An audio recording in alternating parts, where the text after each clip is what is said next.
हजारों स्थानों पर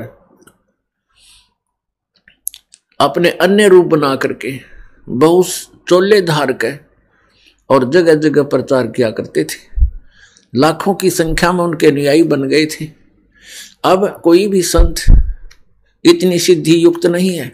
अगर किसी में थोड़ी बहुत सटोर कर भी ली किसी ने तो जल्दी फ्यूज हो जाता है, कुछ दिनों के बाद उसमें क्रिया नहीं रहती। जिस कारण से परमात्मा ने ये मीडिया बनवाया, और मीडिया भी अपने दायित्व से दूर भाग रहा है, सत्य को सामने लाने में कतराता है, असत्य के ढोल पीटने में अपना गर्व समझता है। और ये सब कुछ परमात्मा ने अपने प्यारे बच्चों को, अपनी प्यारी आत्माओं को इस तत्व ज्ञान समझाने, घर घर पहुंचाने के लिए दिया था। पिछले 3 युगों में देखो, ना कोई सड़कें होती थी, एक रेडू में जिसको रथ बोलते थे, 6 खच्चर जोड़ के, ये घोड़े जोड़ कर निकाला करते थे। क्यों? उनको कहीं से निकाल ले जाते, ना सड़क थी, गड्ढों में से, कांटों में से कहीं से निकाल लेकर अपना पहुंच जाते थे। अब कितना प्रत्येक व्यवस्था सुचारू है, सड़कें हैं, गाड़ियां हैं, एरोप्लेन हैं, यानी बहुत कुछ हमने इस विज्ञान से प्राप्त किया। लेकिन एक विज्ञान, ये तत्व ज्ञान है। इस विज्ञान के सामने सभी विज्ञान व्यर्थ हैं, यूजलेस हैं। और इस विज्ञान को हम छोड़कर केवल अपने पेट रोजी रोटी के तक सीमित जो वस्तु है उसी पर सारा जीवन व्यर्थ कर रहे हैं। इसके साथ साथ परमात्मा की भक्ति अनिवार्य है। तो जैसा कि प्रसंग चल रहा था, परमेश्वर कबीर जी ने आकर के हमें ये ज्ञान दिया, ये बताया कि तुम यहां काल के जाल में फंसे हुए हो, ये तुम्हारा ठीक ठिकाना नहीं है, आप मुझे पहचानो। और उसके लिए बताया करते थे कि जिस क्रिया को तू करते करते सारा जीवन व्यर्थ कर देता है, ये तेरे साथ नहीं चलता। जैसे परमात्मा ने बताया कि तुम जिस शक्ति को परमात्मा मान रहे हो, ये भगवान नहीं है।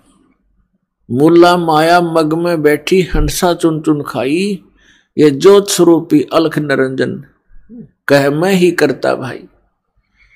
एक न करता, 2 न करता, ये 9 बना दिए भाई, और 10वां भी धुंधर में मिल जा सत कबीर दुहाई। क्या बताते हैं कि ये ज्योत निरंजन काल कहता है मैं ही भगवान हूं और कोई परमात्मा नहीं है। जैसा कि शिव पुराण विद्वेश्वर संहिता के अंदर ये काल भगवान कहता है इन ब्रह्मा और विष्णु को कि पुत्रों, तुमने अभिमानवश अपने आप को ईश मान लिया, भगवान मान लिया, तुम भगवान नहीं हो। इस संसार का मैं ही करता हूं, मेरे अतिरिक्त कोई परमात्मा नहीं है। तो यहां भगवान कहते हैं, कबीर परमेश्वर जी की महिमा से परिचित हुए, फिर गरीबदास साहिब जी को यथार्थ ज्ञान दिया। आदरणीय गरीबदास साहिब जी परम पूज्य परमेश्वर कबीर साहिब जी से प्राप्त ज्ञान के आधार से कहते हैं, ये मुल्ला माया मग में बैठी हंसा चुन चुन खाई, और ये ज्योत स्वरूपी अलख निरंजन यो काल कह मैं ही करता भाई, मैं ही करता हूं। जगत का पेखना पेख्या दणी का नाम ना लेखा, जगत का पेखना पेख्या दणी का नाम ना लेखा।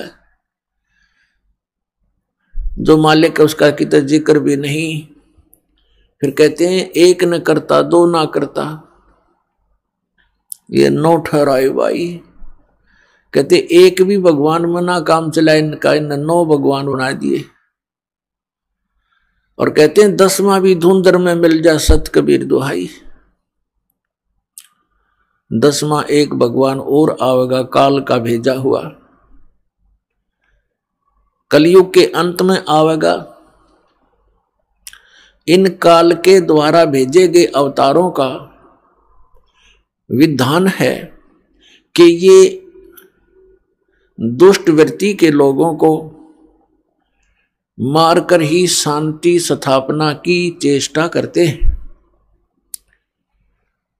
उससे शांति नहीं होती और अशांति फैल जाती है। जैसे परशुराम जी ने अक्षत्रियों को मार डाला था। अक्षत्रिय इतने निकम्मे हो गए थे, वो कोई भी ऊंच नीच से नहीं डरते थे, इज्जत बेइज्जती का ध्यान उनको नहीं रहा था। वो बहुत बदतमीज हो गए थे, जनता के लिए दुखदाई बन गए थे। ये राजा लोग, राजनेता, तो परशुराम जी ने आकर उनको सबको काट दिया था फरसे से। लेकिन परमात्मा कबीर जी कहते हैं कि ये कोई समाधान नहीं है शांति स्थापना का और बुराई को नाश करने का। इससे तो और बुराई बढ़ गई। जो उनकी पत्नियां विधवा हुई, बच्चे अनाथ हुए, अब उनके सामने कितनी परेशानी खड़ी होगी। कोई उनकी बेइज्जती कर रहा है, इज्जत लूट रहा है, बच्चों के लिए परवरिश का कोई साधन रहा नहीं। ये खाक शांति उत्पन्न की उन्होंने, और क्या खाक उन्होंने ये बुराई मिटाई। परमात्मा आते हैं अपने तत्व ज्ञान और अपनी शक्ति से बुरे से बुरे व्यक्ति को भी नेक बना देते हैं, और फिर वो पुण्यात्मा स्वयं भी भक्ति करते हैं और अन्य समाज को भी वो दुखदाई नहीं होते, क्योंकि वो परमात्मा से डरने वाले बन जाते हैं। परमात्मा से डर उस समय लगता है जब हम कुछ तत्व ज्ञान से परिचित हो जाते हैं। तत्व ज्ञान से परिचित होने के बाद परमात्मा कहते हैं, तुमने उस दरगाह का मैल नहीं देखा और धर्मराज के तिल तिल का लेखा, कि तुम यहां गलतियां करते हो, रिश्वत लेते हो, किसी को सताते हो, अपने से निर्बल को तंग करते हो। परमात्मा के पास तुम्हारा एक एक श्वास का अकाउंट है। आप मन में गलत भी सोचते हो, वो भी आपके बैड अकाउंट में वह एंट्री होती है, और उसका भी फल आपको भोगना पड़ता है। आप देखते हो किसी के टांग कट गई, किसी का हाथ कट गया, किसी की आंखें फूट गई, कोई कोढ़ से पीड़ित है, किसी को कैंसर है, किसी की जिह्वा में कैंसर है, किसी के कहीं पर परेशानी है। ये कारण क्या है? अब वो सोचता है कि मैंने इस जन्म में कुछ ऐसा किया नहीं, भगवान कहाँ है, मुझे क्यों दुख दिया। तो ये हमारी बालकों वाली बुद्धि है। हम भूल जाते हैं कि हम पहले भी बहुत बार जन्म चुके हैं, और उन जन्मों में हमने कितने जुल्म किए हुए होते हैं। राजा बने, वह अनरस किए, अत्याचार किए, शक्ति का दुरुपयोग किया, और अब उसका भोग किया।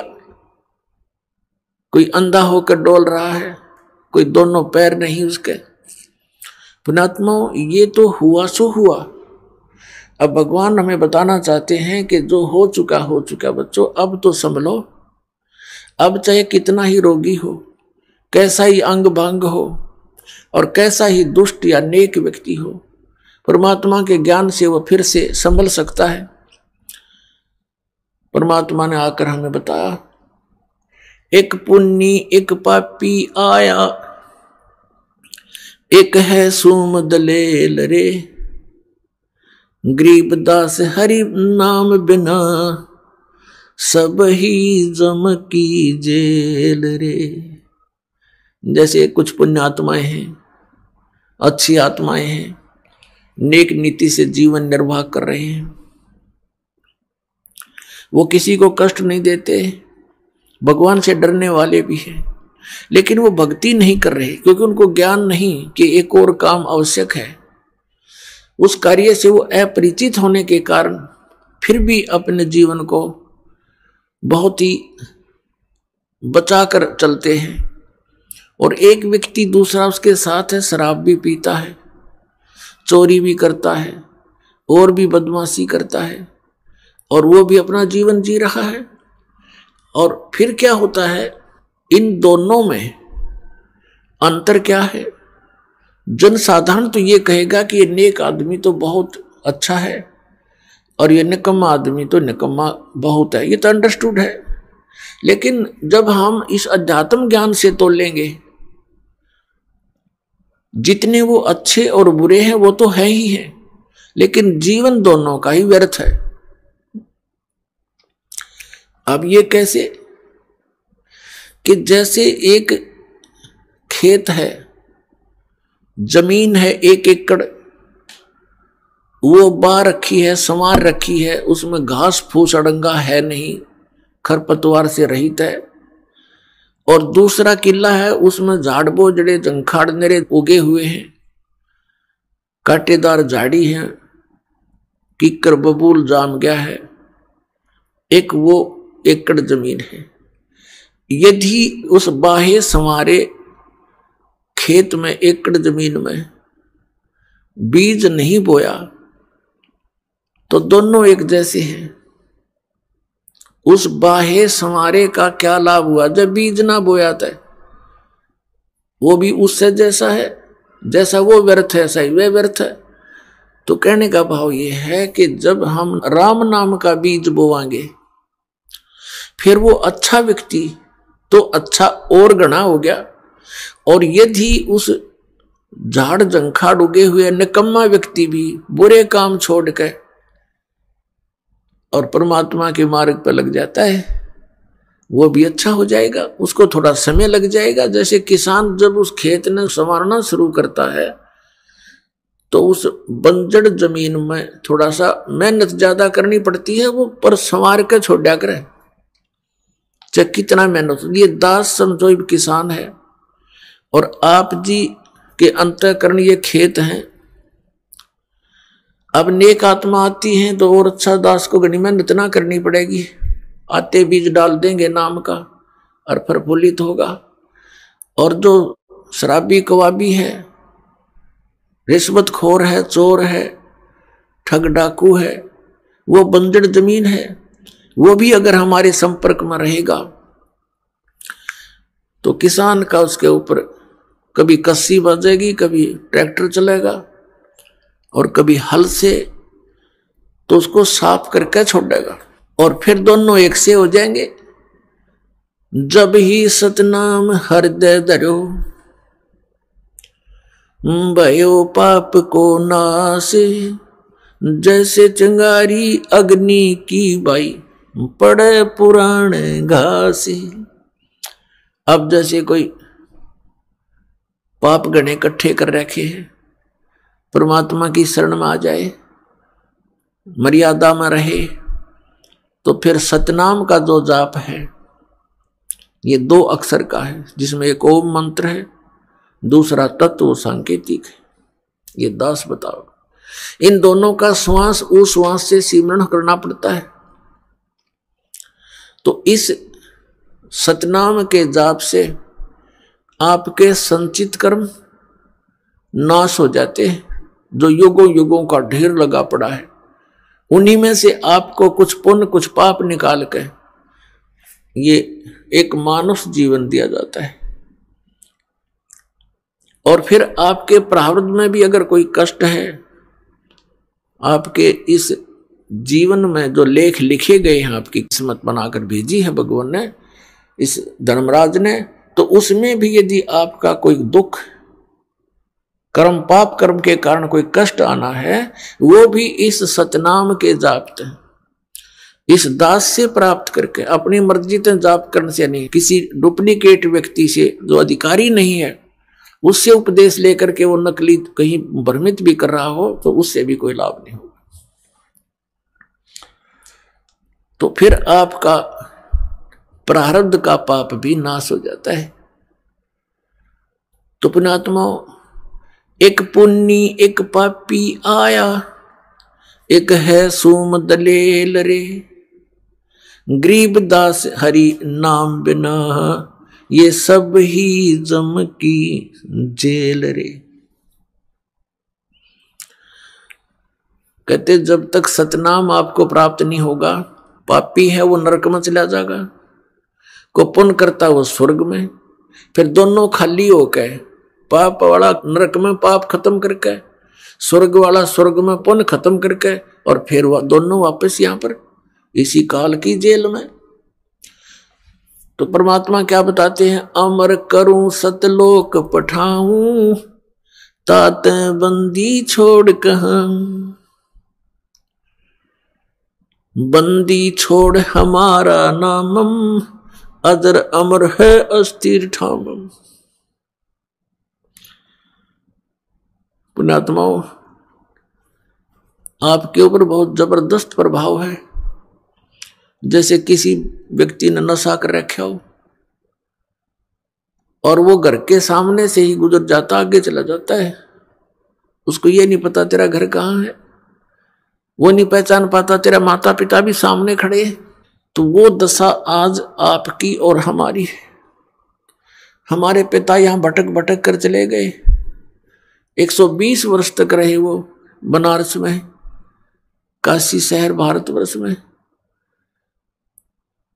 सन 1398 से सन 1518 तक एक अपने विधान अनुसार एक सिंपल मैन की, एक साधारण मनुष्य का रोल भूमिका करके, और वो परमात्मा अपना तत्व ज्ञान प्रचार करके, और जो लीला भगवान किया करते हैं वो करते ही करते हैं। ऐसी लीलाएं उन्होंने की और हमें समझाने की चेष्टा की, लेकिन हमारा ये अज्ञान आगे अड़ा रहा, जिस कारण से आज तक हम भटक रहे हैं, अपने भगवान को पहचान नहीं पा रहे।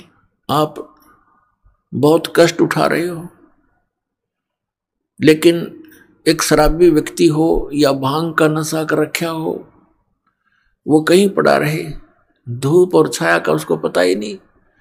उसको तो वो जून महीने की गर्मी भी, जिसमें उसको पसीना आया हुआ है, बाहर पड़ा है, हरियाणा, पंजाब, राजस्थान, उत्तर प्रदेश, मध्य प्रदेश की गर्मी में, उसमें उसको कोई कहे जो बाहर पड़ा हो नशा करके कि उठ ले भैया, देख तेरा क्या हाल हो गया है, पसीने आए हैं, मुंह में झाग आए हैं, चल तुझे छाया में बैठा दूं। वो कहता छोड़ दे, मौज हो रही है। उसको पता ही नहीं मौज क्या है, क्योंकि नशे में है वो। तो आज हम उसी दशा में है, सत्कर मान लेना।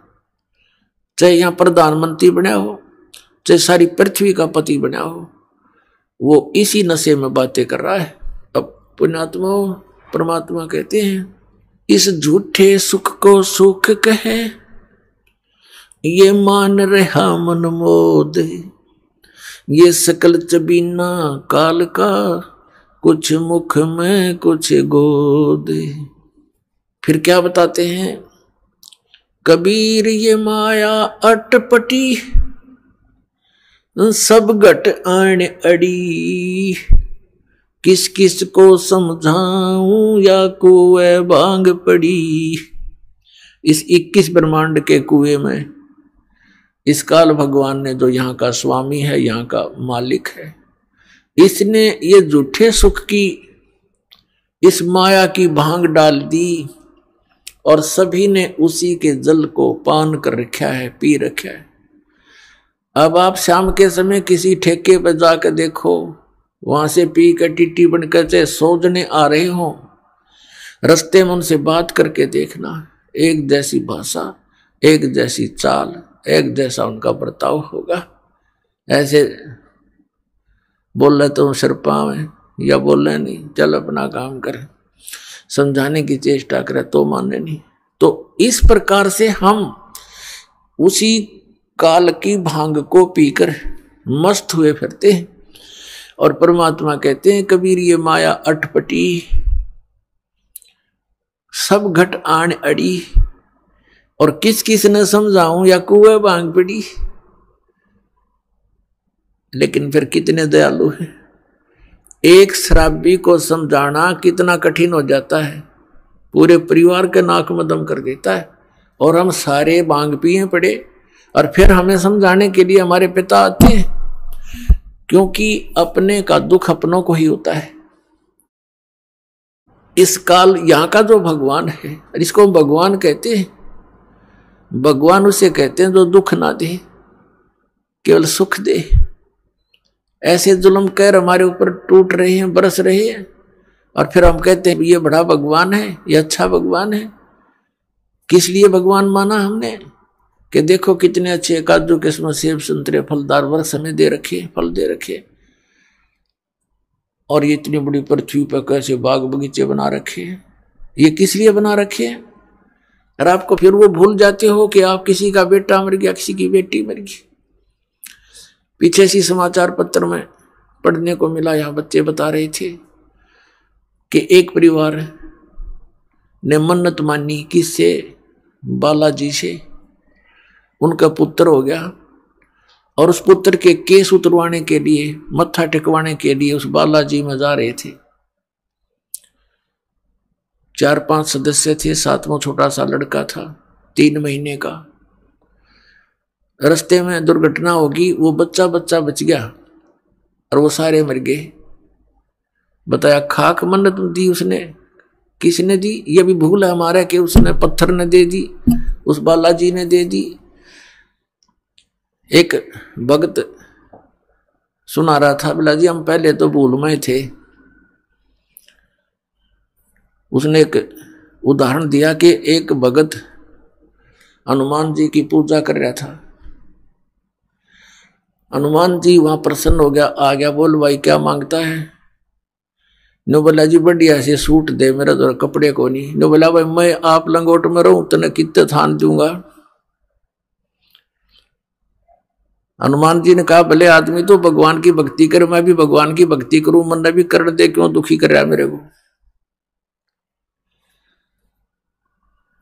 तो पुण्यात्मा हम बिना ज्ञान के डले ढो रहे थे। अब इस तत्व ज्ञान से हमें पता चला।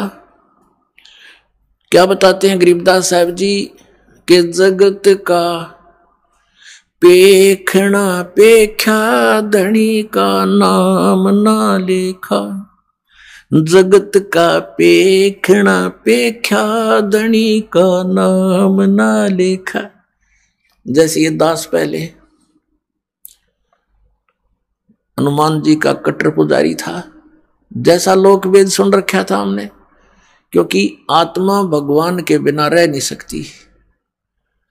पुण्यात्माओं यहां चाहे कोई करोड़पति हो, चाहे अरबपति, चाहे खरबपति हो, और चाहे सारी पृथ्वी का पति, और उसको संतान भी हो, संतान उसकी नेक भी हो, पर संतुष्टि नहीं हो सकती।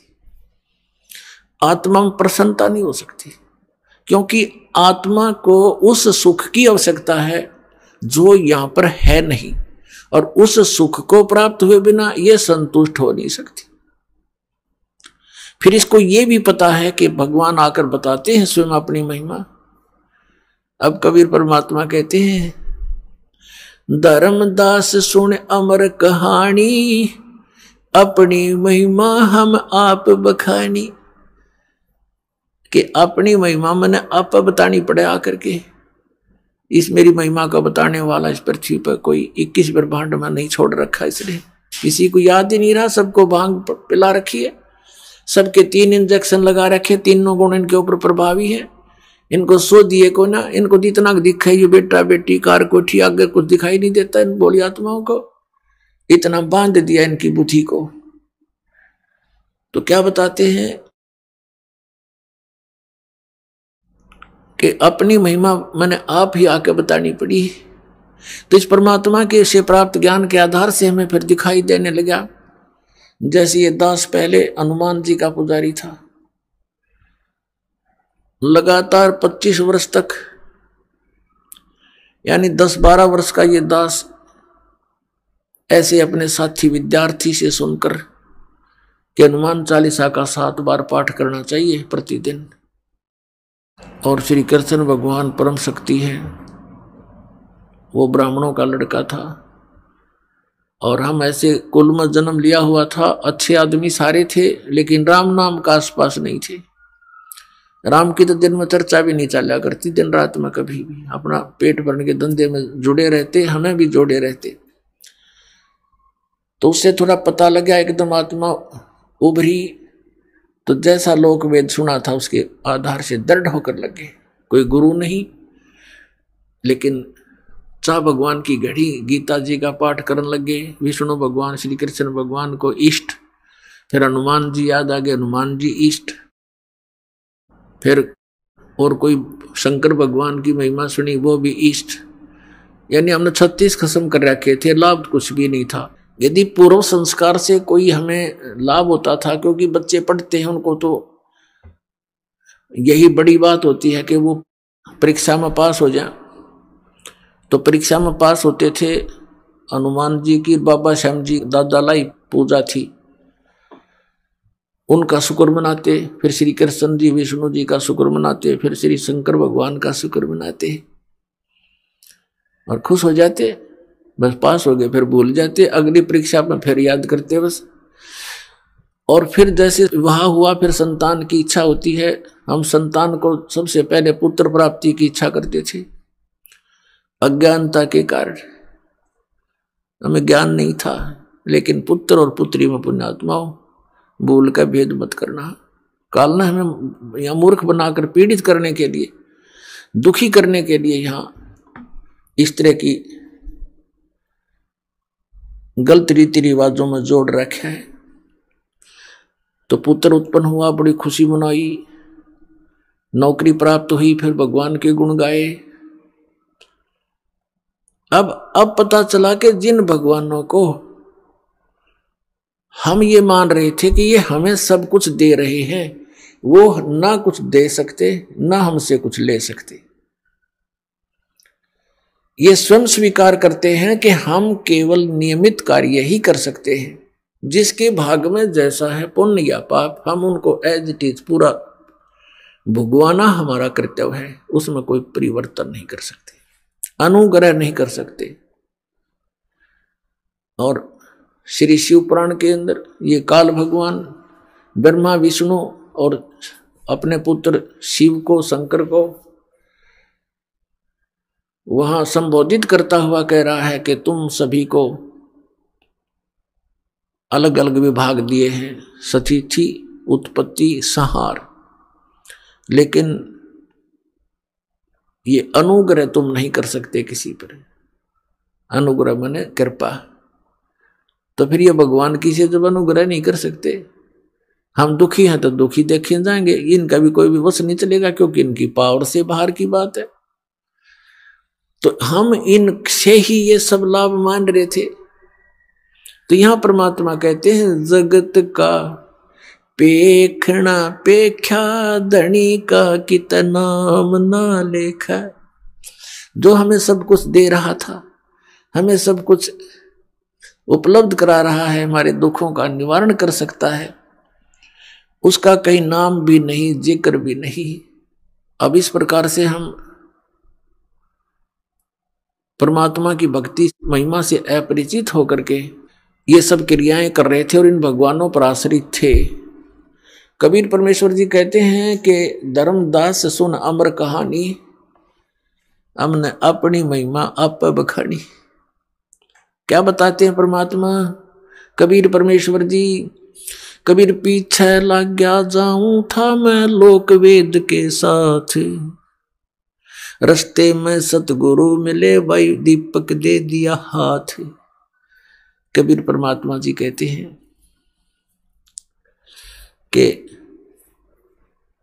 इस भक्ति के मार्ग में, भक्ति के सफर में हम लोक वेद के आधार से चल रहे थे, और इस भक्ति मार्ग में, इस रास्ते में हमें सतगुरु मिल गए। उन्होंने तत्व ज्ञान रूपी ये दीपक टॉर्च हमें दे दिया। अब हम इस तत्व ज्ञान यथार्थ भक्ति मार्ग रूपी टॉर्च तत्व ज्ञान की रोशनी में हम पथ भ्रष्ट नहीं होंगे, हम कुमार्ग पर नहीं जाएंगे, हम सुमार्ग पर चलेंगे और अपने घर पहुंच जाएंगे, यानी मोक्ष प्राप्त कर लेंगे। तो परमेश्वर ने स्वयं अपने ऊपर उदाहरण देकर बताया है कि पीछे लग गया जाऊं था लोक वेद के साथ। अब जैसे पुण्यात्माएं हैं, ये भटक रही है भगवान के लिए, लेकिन इन काल के दूतों ने इस काल प्रेरणा से स्वयं भी इनको ज्ञान नहीं है, ये अब अभिमानी बन गए हैं, इतना सच्चाई को देखकर भी ये मानने को तैयार नहीं है, क्योंकि ये आपके हितैषी नहीं है, ये आपके शत्रु का रोल कर रहे हैं। जब तक ज्ञान नहीं था तो पुण्यात्माओं ये सोच सकते हैं कि भी इनसे गलती बन गई संतों से, और अब ये दास क्लियर कर रहा है, इनके सबके इतिहास दिखा रहा है कि मैं इनका कोई शत्रु नहीं हूं, इनका मित्र का काम कर रहा हूं। ये अपने अभिमानवश भले ही मुझे अपना विरोधी मान रहे हो, ये इनकी बालक सोच होगी। हम ऐसे भयंकर दौर से गुजर रहे हैं, हम ऐसे खतरनाक समय में इस लोक में रह रहे हैं कि हम जिस ओर जा रहे हैं आगे वो अजगर मुंह खोले बैठा है, ये काल रूपी अजगर, और सबको खाता है। गीता अध्याय नंबर 11 के श्लोक नंबर 32 में स्वयं कहता है कि अर्जुन मैं काल हूं, और ये देख अब प्रवृत्त होया हूं, अब तेरे सामने प्रकट हो गया हूं, श्री कृष्ण से निकलकर बाहर दिखाई दे रहा, और मैं इन सब को खाऊंगा, तो ना युद्ध करेगा तो भी नहीं बख्शूंगा इनको। तो हम उसको पूछ रहे हैं, देख फुटे भाग हमारे, उसको भगवान मान रहे हैं, वो कहता मैं खाऊं सबको, फिर भी हम संतुष्ट, क्योंकि हमारी बुद्धि इतनी ही काम कर रही थी कि ये तो मरना जीना लगा हुआ है। वाह भैया, फिर क्या जीवन, यहाँ पर सारा जीवन खो देता है प्राणी, अपने कोठी बंगले बनाने में 1 मिनट में मर जा, कुत्ता बन के वहीं धूम लगाई फिर जुलूस काट देता है हमारा, ये खाक जीवन है यहाँ पर नहीं ज्ञान था तब तक कोई बात नहीं, वो तो व्यवस्था थी, मजबूरी थी। अब क्या है, सामने इतिहास रख दिया, भगवान ने जो ज्ञान दिया वो आपके समक्ष उजागर करवा दिया परमपिता कबीर भगवान ने अपने बच्चों के लिए, और ये तत्व ज्ञान रूपी आपको आंखें दे दी, आपका अज्ञान रूपी मोतियाबिंद का ऑपरेशन कर दिया, और अब भी जानबूझकर कुएं में पड़ो, तो उसके लिए परमात्मा कहते हैं जानबूझ साची तजर करे झूठ तने, ताकि संगत है प्रभु सोपन में भी ना दे। इसे नीच की वो गुरु बना बैठे, ऐसे प्रत्यक्ष प्रमाण दिखा दिए, ऐसा भगवान है, ये उसका विधान है, इस भक्ति से भगवान प्राप्ति होगी, ये वेदों में प्रमाण, ये गीता जी में प्रमाण, ये उन महापुरुषों की वाणी में प्रमाण जिन्होंने भगवान पाया है, ये मंत्र है, और इस मंत्र का अधिकारी इस पृथ्वी पर इस दास के अतिरिक्त कोई नहीं है। इसको अभिमान समझो चाहे तत्व ज्ञान समझो, ये आपकी अपनी सोच है।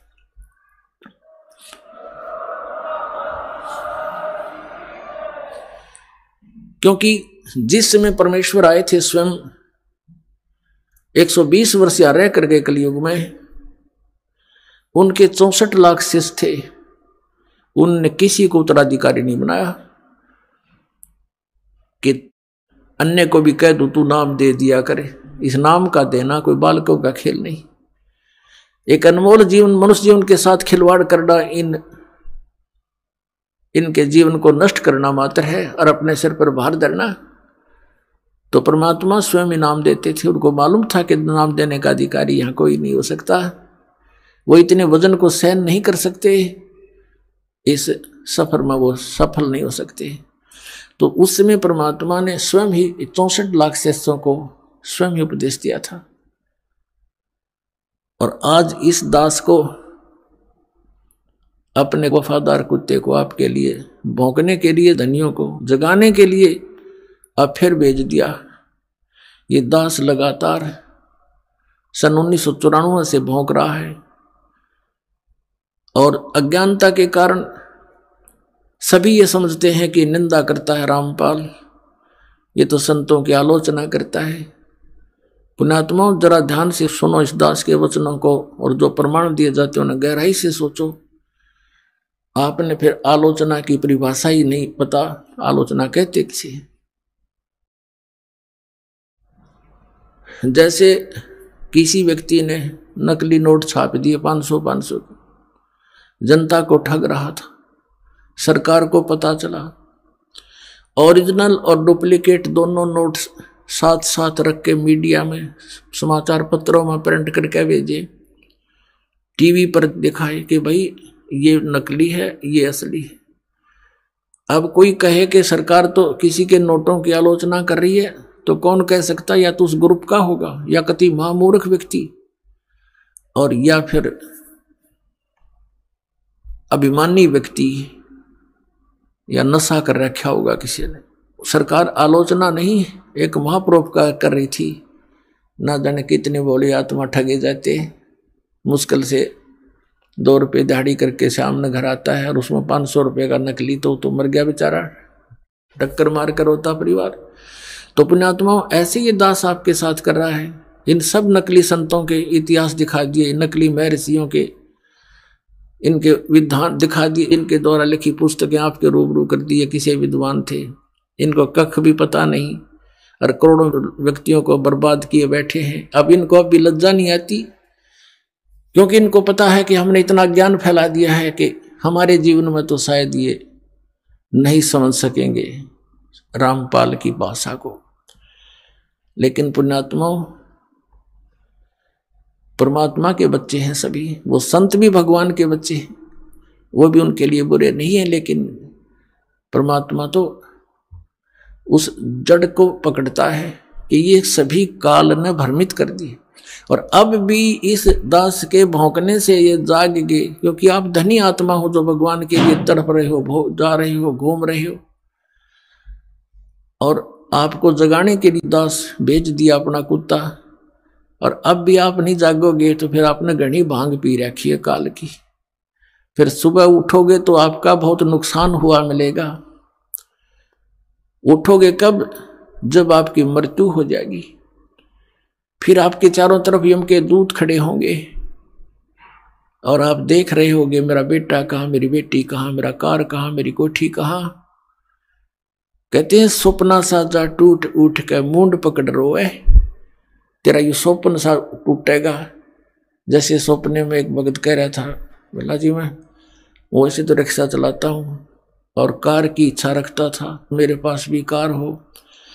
एक दिन सर्दियों के दिन थे, गहरी नींद आ गई, और मैंने सपने में जैसे मैं कार ले खरीद ली, और बैठ के कार में और स्पीड तो चला रहा हूँ। आगे मैंने ब्रेक लाना चाहा, ब्रेक लगे नहीं, तो गाड़ी टकरा गई, एकदम आँख खुली, तो पैर देखा, रजाई पार कर गया, टूटी छोड़ थी रजाई, उसका माँ का पार कर गया पैर मेरा, वो ब्रेक लग गया था, वह रजाई भी पाट गई। तो सुबह उठा तो देखा ना वो कार थी, और वह रजाई और पाट ली लात मार मार के। तो कहने का भाव ये पुण्यात्माओं कि उस जब तुम्हारा यह शरीर छूटेगा तब तुम जागोगे, फिर तो उस रजाई में पांव फंसा पाओगा आपका। चारों तरफ यम के दूत खड़े होंगे, और फिर देखोगे कहाँ मेरी बेटी, कहाँ मेरा बेटा, कहाँ कार मेरी कोठी। और फिर देखो कितनी दुर्गति करता है आपकी। पहले तो तपस्या पर डाले जाओगे।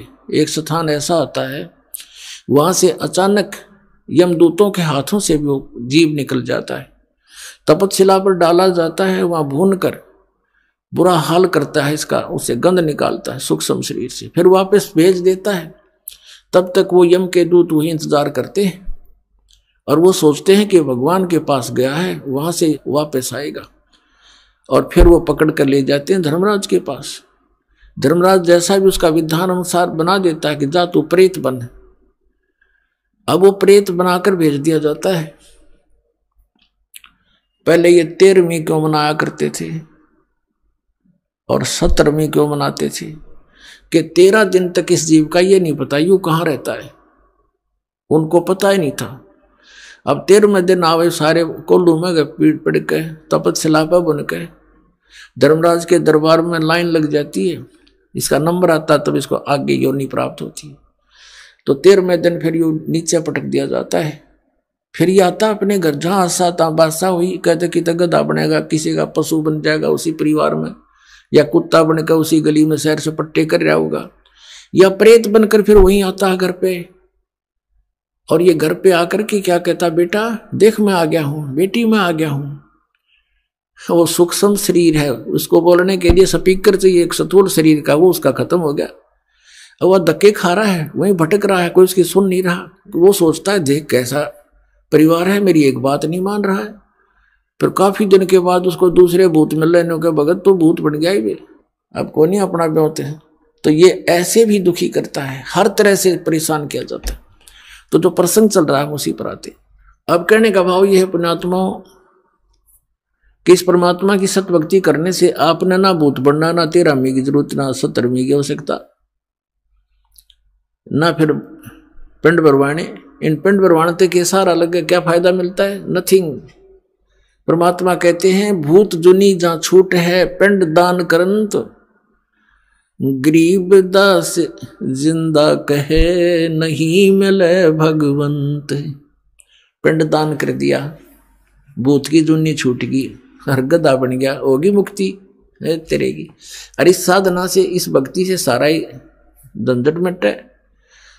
जय सतगुरु की संगत करते सकल कर्म कट जाई, अमरपुरी पर आसन होते जहां धूप न छाई। अब प्रसंग चल रहा है कि पीछे लग गया जाऊं था मैं लोक वेद के साथ, रस्ते में सतगुरु मिले दीपक दे दिया हाथ। अब जैसे परमात्मा की आत्माएं परमात्मा के लिए भटक रही है, ढूंढ रही है, खोज रही है, तो परमेश्वर कहते मैं रोवत हूं सृष्टि को, ये सृष्टि रोवे मोहे। गरीबदास इस योग को समझ न सकता कोई।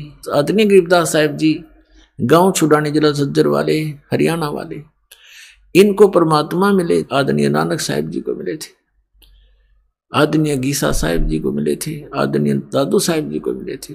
जैसा भगवान मिलता है अपनी अच्छी आत्माओं को, उसका विधान है, वेदों में वर्णित है। उस अनुसार वो परमात्मा गरीबदास साहब जी को मिले थे, सचखंड सतलोक लेकर गए थे, फिर वापस छोड़ा था। परमात्मा से परिचित होकर के आदरणीय गरीबदास साहब जी ने परमेश्वर की महिमा फिर अपने शब्दों में उनसे सुने ज्ञान को कैसे वर्णित किया था। उन्होंने क्या बताया कि ये प्यारी आत्माएं परमात्मा के लिए भटक रही हैं, कोई कहीं, कोई किसी मंदिर मस्जिद गुरुद्वारे में या तीर्थों पर जाते हैं, वहां पर मेले भरते हैं, तो परमात्मा कहते हैं मेले ठेले जाइयो, मेले बड़ा मिलापे, पत्थर पानी पूजत्या कोई साधु संत मिल जाते। परमात्मा कहते इस परमात्मा की खोज न बंद ना करियो, इसमें हार मत मानना, लगे रहना, जाते रहना कहीं कहीं। जैसे तुम भटक रहे थे लेकिन लाभ तो कोई था नहीं, उसके लिए क्या बताते हैं कि धार्मिक मेले जहां होते हैं अवश्य जाते रहिए। और कहते हैं पत्थर पानी पूजते हैं, कोई साधु संत मिल जाए, उन पत्थर पानी में धक्के खांडते भटकते रहने से हो सकता है भगवान दया करें कोई साधु संत मिल जाए। अब पहले तो साधु संत मिलते भी थे, तो थोड़ा बहुत कुछ दिन हम संग करते थे, उन महापुरुष के स्वयं आते थे। कबीर परमात्मा भी साधु रूप में जगह जगह भक्ति जीवित रखने के लिए लीला किया करते थे। फिर अपने से परिचित कराकर उन महापुरुषों को छोड़ देते थे, वो भी जगह जगह जाकर के परमात्मा के गुणगान किया करते थे। जैसे आदरणीय गरीबदास साहिब जी को परमात्मा मिले, सचखंड ले गए, छोड़ा, उसके बाद उन्होंने जगह जगह जाकर के भगवान का गुणगान किया। ऐसे आदरणीय नानक साहिब जी को बेई नदी से जिंदा महात्मा के रूप में आकर परमात्मा लेकर गए, साथ में सचखंड ले गए, 3 दिन में वापस छोड़ा, सारी परिस्थिति से परिचित करवाया, अपना तत्व ज्ञान फीड कर दिया। उसके बाद आदरणीय नानक साहिब जी ने जगह जगह जाकर के परमात्मा के ज्ञान का डंडोरा पीटा। अब क्या बताते हैं कि मेले ठेले जाइयो, मेले बड़ा मिलाप, पत्थर पानी पूजते हैं, कोई साधु संत मिल जाते। ये महात्मा भी वहीं जाते थे जहां भक्त इकट्ठे होते थे। तो क्या बताते हैं परमात्मा कि वहां जैसे कोई संत मिल गए तो हम उनके ज्ञान से प्रभावित भी होते रहे।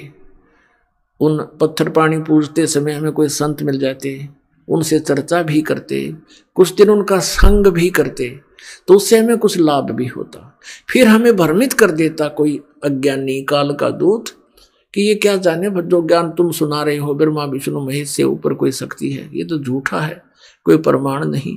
क्योंकि हम शिक्षित नहीं थे इसलिए हम भ्रमित हो गए। तो वहां परमात्मा के संत मिलने से भी हम व्यर्थ रहे, अपना जीवन व्यर्थ कर गए, हम लाभ से वंचित रहे। अब क्या बताते हैं परमात्मा, चारों युग में संत पुकारे और कूक कहा हम हेल रे, हीरे माणक मोती बरसे ये जग चुगता डेल रे।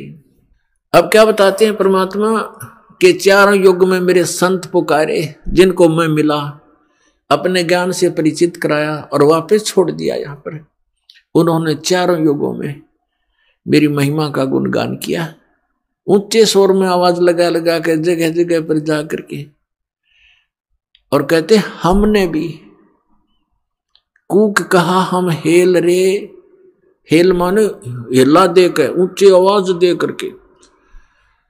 और क्या बताया कि ये शास्त्र विधि त्याग कर मनमानी पूजा रूपी तुम कंकर इकट्ठा कर रहे हो,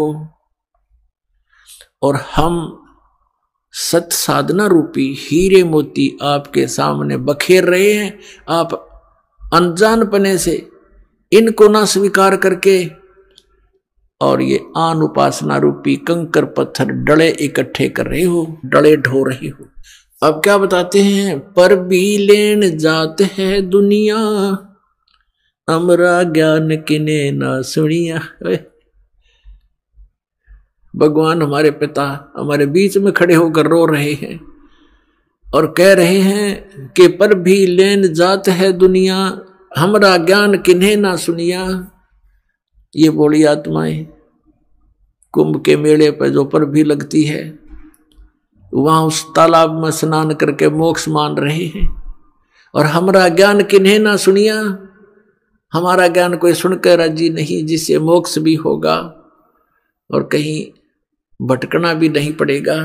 अब क्या बताते हैं परमात्मा कि चारों युग में मेरे संत पुकारे और कूक कहा हम हेल रे, ये हीरे माणिक मोती बरसे और ये जग चुगता ढेल रे। कहती हैं अनजानपने में हमारे तत्व ज्ञान को स्वीकार ना करके इस आन उपासना रूपी शास्त्र विधि त्याग का मनमाना आचरण करके ये डले ढो रहे हैं। श्रीमद् भगवत गीता अध्याय नंबर 16 के श्लोक नंबर 23 और 24 में स्पष्ट किया है कि शास्त्र विधि को त्याग कर मनमाना आचरण करते हैं जो व्यक्ति, उनको न तो सुख होता है, न उनकी कोई परम गति होती है, और न ही उनको कोई सिद्धि प्राप्त होती है, अर्थात यूजलेस। तो भक्ति तीन वस्तुओं को प्राप्त करने के लिए करते हैं, सुख हो, परम गति हो, हमें कुछ सिद्धि प्राप्त हो। सिद्धि के साथ ही हम सतलोक जा सकते हैं, लेकिन हम सिद्धि का दुरुपयोग यहां करने लग गए। ये साधु संत जो पहले जो महात्मा प्रसिद्ध हो गए, वो परमात्मा की भक्ति करके अपने टायर में हवा भर लेते थे और फिर अपने टायर से दूसरों में हवा भरने लग जाते। आप भी खाली और उनका काम चलना ना, उसको थोड़ी बहुत हवाते हैं।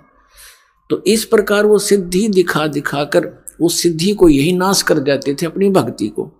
अब परमात्मा के इन मंत्रों में जो आपको दिए जाते हैं, इसमें कहते हैं 24 सिद्धि आ जाएंगे आपके अंदर, 24 सिद्धि।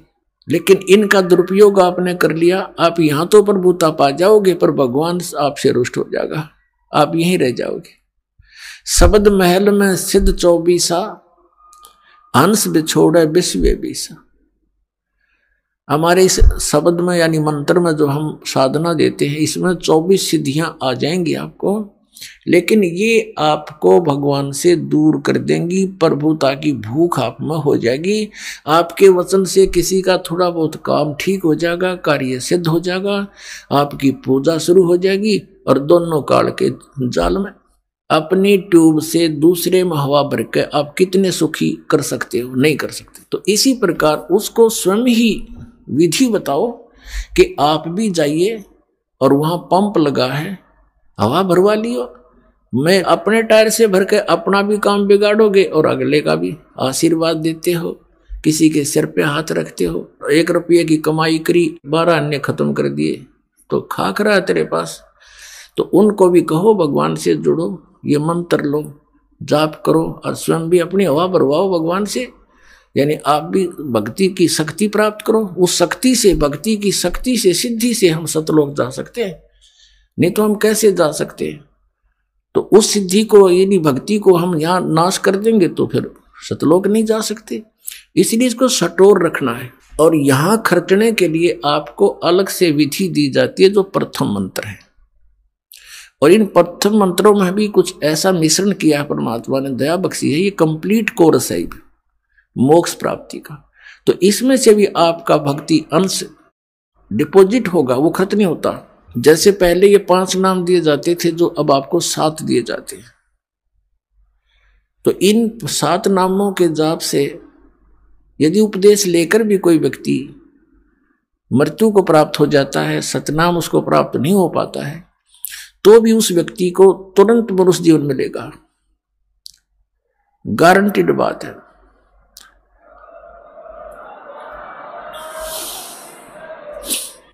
और फिर मनुष्य जीवन मिलेगा तो वो फिर कहाँ जन्म होगा? भक्त के घर पे है, और 10 महीने में माँ की गोदी में यहीं आ लेगा, और फिर स्टार्ट से ही हो जाएगी भक्ति, प्रारंभ पार हो जाएगा। और पहले केवल 5 नाम दिए जाते थे, बीच के 5 नाम, ये निरंकार ओंकार ये नहीं, ये 3 नाम ये भी नहीं, अकाल मूर्त शब्द स्वरूपी राम सतपुरुष ये भी नहीं, यूजलेस है, ये बनावटी बातें सारी, कृत्रिम है ये सारे। वो 5 नाम जो आपको दिए जाते हैं, ये 5 नाम थे। फिर काल के दूतों ने कबीर पंथ में भी ये नाश कर दिए, इस भय से कि लोग ये कहेंगे तुम बात करते हो सतपुरुष की और नाम देते हो देवताओं के, मंत्र बताते देवताओं के। अब वहां काल ने उनकी बुद्धि स्लप कर दी, वो मंत्र त्याग और ही बकवाद के मंत्र शुरू कर दिए। अजर नाम, अमर नाम, पातले सब सिंधु नाम, यही तो हंस का काम, इस तरह के मंत्र शुरू कर दिए अपनी चतुरता दिखा करके। तो इस मंत्र के अंदर जो 7 मंत्रों में 2 मंत्र हैं, ये धनी के मंत्र हैं, सतपुरुष के। ये आपकी कमाई जबरदस्त बनती है इनसे भी, और ये कमाई आपको पुनर्जन्म दिला देती है। क्योंकि यहां नाम लेने के बाद लाभ से वंचित वही व्यक्ति रह सकता जिसको इस कबीर परमेश्वर पर विश्वास नहीं होगा। नाम भी ले लेता है क्योंकि वो दुखी है और किसी कष्ट में है, लेकिन यहां से जाने के बाद भ्रमित करने वाले आपको हजारों मिलेंगे, तो अवश्य आपके मन में कुछ ना कुछ हीन भावना आ जाती है, अविश्वास बन जाता है। और काल यही चाहता है कि इस प्राणी का विश्वास दृढ़ ना हो उस कबीर भगवान पे। अगर उसके ऊपर पूरा विश्वास जुड़ा रहा तो फिर परमात्मा आपसे दूर नहीं। परमात्मा कहते हैं कबीर साहब जी कि कह कबीर सुनो विसादो, मैं तो हूं विश्वास में, मेरे पे विश्वास करोगे कबीर इज गॉड तो डोंट वरी, चिंता मत करो। और तुम ये सोचोगे कबीर तो दुल्हा था, दानक था, यही बात बिगड़ रही है आपकी। वो तो समृद्ध शक्ति थे, अनंत कोट ब्रह्मांड के रचनहार थे, चारों वेद गवाही देते हैं, आंखों देखा वो उस परमात्मा के प्यारे संत गवाही देते हैं, कबीर इज गॉड। और पुण्यात्माओं, जिस कारण से पहले ये 2 मंत्र नहीं दिए जाते थे, क्योंकि इनसे मनुष्य जीवन भी अगर तुरंत मिल जाता तो आगे भक्ति मार्ग नहीं था और ना ही बताना था। तो इसलिए उनको बैटरी चार्ज कर दी गई, संस्कार उस फिर आगे मनुष्य जीवन से समय पर ही मिलने थे, वो मिलते रहे। कभी पशु जोनी भूग गए, कभी फिर मनुष्य जीवन मिल गए। और कुछ एक पुण्यात्माओं ने जिन्हें अच्छी भक्ति कर ली उन 5 नामों की, तो मनुष्य जीवन अभी तक उनको प्राप्त होते हुए आ रहे। और वही प्राणी भटक रहे हैं इधर उधर। इन संतों के वही फंस गए जो पहले कबीर भगवान के साथ रहा करते थे, उनके द्वारा चार्ज थे। आज उनके पिछले पुण्य खूब हैं, अच्छी उनकी पोस्ट भी है, उनके घर धन भी है, संतान भी है, लेकिन भगवान की पैदल चाह भी है। उस इच्छा अनुसार वो फंस गए नकलियां के। और 20-20 साल हो गया, अब उनको पता चलता, रो रहे हैं हमने 30 साल बर्बाद कर दिए, हमने 20 वर्ष खो दिए, क्योंकि ज्ञान आधार से निर्णय होता है। अब उनका जो पूर्व जन्म की पुण्य थे वो नष्ट हुए, अब आपदाओं का दौर शुरू हो गया। वहां कोई समाधान हो नहीं रहा, फिर भटकने लगे इधर उधर, कोई मंदिर में, कोई कहीं पर, कोई किसी स्थान पर, कोई पत्थरों में, कोई कहीं पहाड़ों पर, के भी फिर अन्य नकली संतों के पास गए, सब एक जैसे पाए। अंत में ये प्राणी नास्तिक हो जाता है। और काल यही चाहता है कि भगवान से दूर हट जा, बस फिर ये निश्चिंत हो जाता है। जैसे महात्मा बुद्ध को भेजा, उस पुण्यात्मा को स्वयं नहीं पता था कि तू क्या करने जा रहा है। उसके पूर्व जन्म की कमाई के अनुसार उसके अंदर बहुत सी वचन शक्ति थी, लोगों पर प्रभाव पड़ता था, लाखों की संख्या में उनके अनुयायी बन गए। उनके द्वारा बताएगी वे ऑफ वर्शिप से, पूजा की विधि से किसी को परमात्मा का आध्यात्मिक लाभ प्राप्त नहीं हुआ। तो आध्यात्मिक लाभ प्राप्त न होने से फिर वो नास्तिक हो गए, भगवान है ही नहीं कहीं। जैसे पूरा चीन नास्तिक हो गया, पूरा रूस नास्तिक हो गया। तो ऐसे इन काल के भेजे हुए दूतों के कारण ये सारी बात बिगड़ी। और काल यही चाहता है कि सब नास्तिक हो जा, भगवान की इच्छा ही छोड़ दे। अभी यही दशा राधा स्वामी और धन धन सदगुरु सच्चा सौदा सिरसार जगमालवाड़ी, दिल्ली के ठाकुर जी, ये जय गुरुदेव के दनौद वाला तो ताराचंद, ये सब एक कुएं के पानी है। ऐसे ही आसाराम और ये सुधांशु जी, ये सब नकली नाम देते हैं, काल के दूत हैं ये। और ये सतपाल जी महाराज हंसा देश वाले, जो बाल योगेश्वर को अमेरिका तीन मूर्ख बना रहा, ये सब काल के दूत हैं, इनको कख नहीं पता। ये ढोल के डंके बदास कहता है, और ये बोलते नहीं, उतर दे जनता को, बर्बाद किए बैठी है। तो इनसे सब नास्तिक हो जाएंगे कुछ दिनों में। अगर ये अब ये सत भक्ति प्रारंभ नहीं होती तो ये सब नास्तिक हो जाते, और 20, 30, 50 वर्ष के अंदर। कहते भगवान कहीं नहीं है, गुटी लाओ, बकवाद करो, मांस खाओ, चोरी करो, डाके मारो, अपने अन्य तरीके से धनी बनने की कुचेष्टा करने लग जाते। और ये काल भगवान यही चाहता है कि ये किसी प्रकार उस मालिक से दूर हो जा। अब दयालु है परमात्मा, कैसी दया बख्शते हैं। पीछे लग गया जाऊं था मैं लोक वेद के साथ, रस्ते में सतगुरु मिले, दीपक दे दिया हाथ। चारों युग में संत पुकारे, कूक कहा हम हेल रे, हीरे माणिक मोती बरसे, ये जग चुगता ढेल रे। एक पुन्नी एक पापी आया, एक है सोम दलेल रे, गरीब दास हरि नाम बिना, ये सब ही जम की जेल रे। अपनात्मा परमात्मा का विधान है कि जैसे कर्म करेगा वैसा ही फल पाएगा। और ये विधान है उस प्राणी के लिए जो सत भक्ति नहीं करता। कबीर परमेश्वर की यानी परम अक्षर ब्रह्म की भक्ति नहीं करता, परम पूज्य कबीर भगवान की पूजा नहीं करता, परम संत से लेकर इन नकली कबीर पंथियों से लेकर नाम भक्ति करना भी व्यर्थ है। क्योंकि इनके पास वो सतनाम और आदि नाम नहीं है, इनके पास कंप्लीट कोर्स नहीं है, सत भक्ति मार्ग नहीं है। इसलिए परमेश्वर ने कहा था, धर्मदास तो 1,00,000 दुहाई, ये मूल ज्ञान अभी कई बार न जाई। मूल ज्ञान बाहर जो पढ़ी, बिचली पीढ़ी हंसनी तरही। इस मूल ज्ञान को जो ये दास अब आपको बता रहा है, इस मूल ज्ञान को तब तक छुपाई जब लग ये 12 पंथ ना मिट जाए। अपने आत्माओं जितने भी ये पंथ काल के द्वारा चलाए गए, इस दास के अतिरिक्त ये सभी काल प्रेरित हैं। अपने सदग्रंथों को ना समझकर काल के द्वारा भेजे गए इन दूतों के कारण ये भ्रमित हैं। शिव पुराण में एक प्रसंग आता है, एक बार देवताओं का और राक्षसों का युद्ध हो गया। राक्षसों से देवता पराजित होकर के भाग गए, फिर समुद्र के किनारे छुपकर जाकर कहीं दूरी पर फिर भक्ति करने लगे, यानी विष्णु जी की उपासना की। तो वहां क्या हुआ कि काल विष्णु रूप में आकर प्रकट हो गया। ये ऐसी लीला करता है, भ्रमित रखता है, अपना वास्तविक रूप में किसी के सामने नहीं आता। विष्णु जी की पूजा करने लगे, विष्णु रूप धारण करके ये स्वयं आ गया। और कहा कि बोलो तुम क्या चाहते हो। उन्होंने अपना दुख बताया कि हम राक्षसों से पराजित हो गए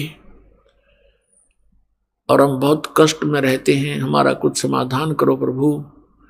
तो उस काल ने विष्णु रूप में कहा कि वो सत भक्ति करते हैं, वो वेदों अनुसार साधना करते हैं और तुम वेदों अनुसार साधना भी करते हो, लेकिन तुम्हारे अनुयायी गणे हैं, उनको तुम आशीर्वाद दे दे के अपनी बैटरी डिस्चार्ज साथ करते रहते हो और उनके राक्षसों के सीमित हैं, वो इतना वेस्ट नहीं कर पाते। इसलिए सत भक्ति करने से शास्त्रों को अनुसार, जो वेदों अनुसार ब्रह्म क्षत्र की जो साधना है उनकी वही शास्त्र अनुकूल है। ओम नाम का जाप और हठ योग करना, ये ब्रह्म तक की साधना है, काल तक की साधना, सरपुरुष की साधना, जन्म मृत्यु का विधान है इसके अंदर।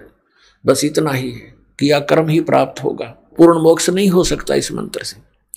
तो उस काल ने क्या कहा कि मैं तुम्हारी मदद करूंगा और मैं एक दूत भेजूंगा उन राक्षसों में, बड़ा विद्वान बना के, और उनकी वेदों अनुसार साधना को छुड़वा दूंगा और फिर तुम युद्ध करना, वो हार जाएंगे। तो ऐसा ही किया उसने, अपनी शक्ति से एक माया मोह नाम का एक व्यक्ति बना दिया, उसका नाम धर दिया माया मोह, और उसको शक्ति दे दी और थोड़ी सी बोलन की शैली बढ़िया दे दी। भक्ति युक्त प्राणी होते हैं जो भेजता है अपने कार्य सिद्धि के लिए। पूर्वजन्म की भक्ति होती है, वर्तमान में उनकी सिद्धि भक्ति होती नहीं, अन्य उससे प्रभावित अवश्य हो जाते हैं। उनकी बोलने की शैली ऐसी होती है जैसे महर्षि दयानंद था, युगकाल का भेजा दूत था, पिछले पुण्यकर्मी प्राणी था, आगे नकली संत मिले, स्वयं बनकर स्वयं महर्षि और दुनिया बर्बाद करके चला गया। ऐसे ही ये था, यो माया मोह भेज दिया और वो पहुंचा उन राक्षसों के अंदर। अब उनको लगा शिक्षा देने कि तुम जो भक्ति करते हो इससे क्या लाभ है, ऐसा है वैसा है, पता नहीं कितने प्रवचन करे, धारावाहिक बोलर, छक्के छक्के छुड़ा दे बोलन में। हमने क्या करें, घना बोलने के तो भूसा भी बक जाया करे।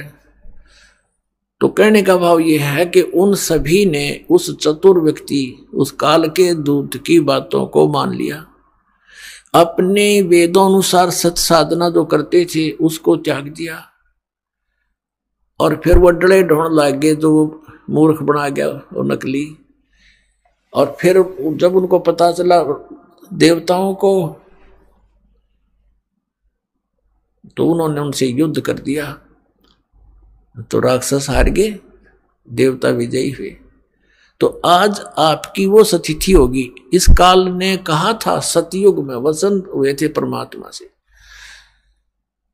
जो प्रथम बार मालिक आए थे सतयुग में, तो उसने कहा था भगवान 3 युगों में जीव ना ले जाना है, चौथा युग कलयुग आओ जब आप कितने ही प्राणी ले जाइए, ये मुझ पर रहम कर दो।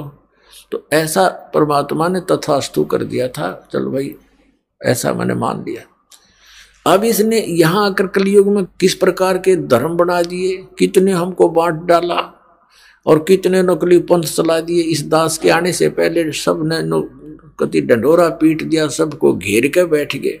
अब काल ने कहा था कि जब तुम अपना हंस भेजोगे, संत भेजोगे, अपना अंश भेजोगे, अपना कोई संदेश वाहक भेजोगे जोगजीत, उससे पहले मैं सभी प्राणियों को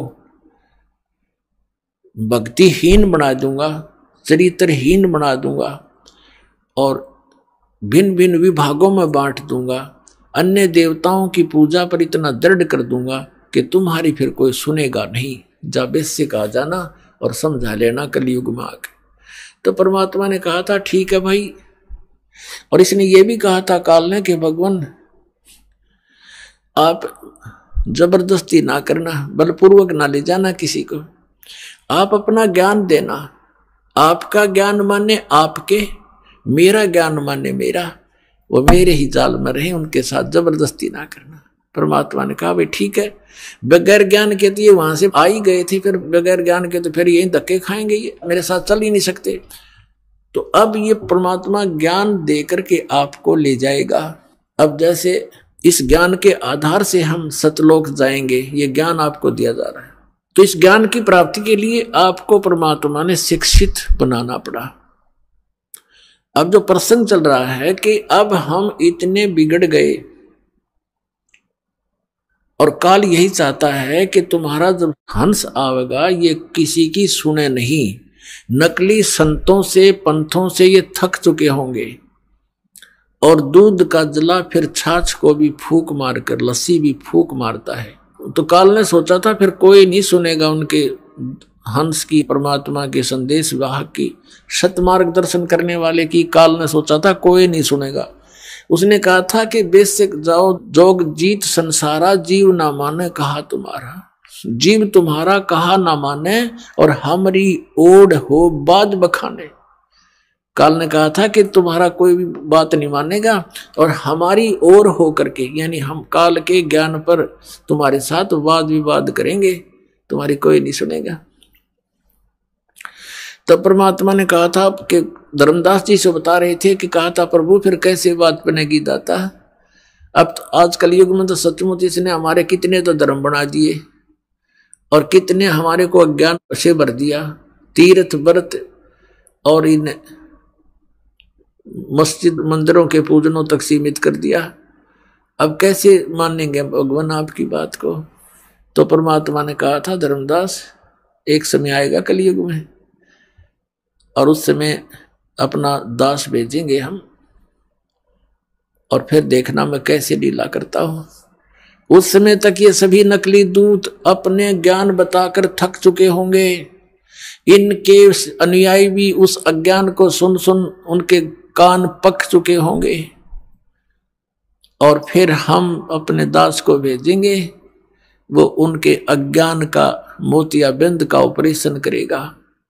तो इस ज्ञान से हम समझाएंगे, इस तत्व ज्ञान से परमात्मा के बच्चों को समझाएंगे, अपनी शरण में लेंगे भगवान। इसलिए शिक्षा आपको दी थी।